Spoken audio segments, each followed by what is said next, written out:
Welcome to Samba Samba. Enjoy the video. You start by identifying the exact head unit model and the installed firmware version, so you download the only compatible update. Once done, make sure the car battery won't die. Keep the engine running or a stable charger connected. You must back up system data to an SD or USB drive that preserves NV items and radio calibration. Now copy the official firmware file and signature to a freshly formatted FAT32 drive and verify the file name matches the unit's expected update name. You verify the firmware checksum to ensure file integrity so you don't install corrupted code. Next, insert the USB or SD into the primary port the manual specifies and power cycle the unit.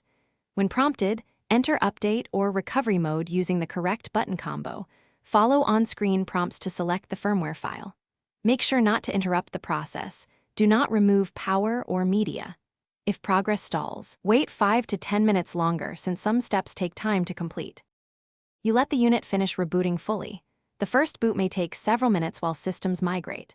Once booted, complete setup, run touchscreen calibration, reconnect Bluetooth and test radio and backup camera to confirm functionality. Then restore your saved settings from the backup file and verify presets.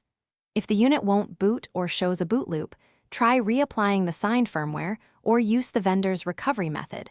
As a key troubleshooting tip, don't repeatedly power cycle. Instead, prepare proper reflash tools or contact support.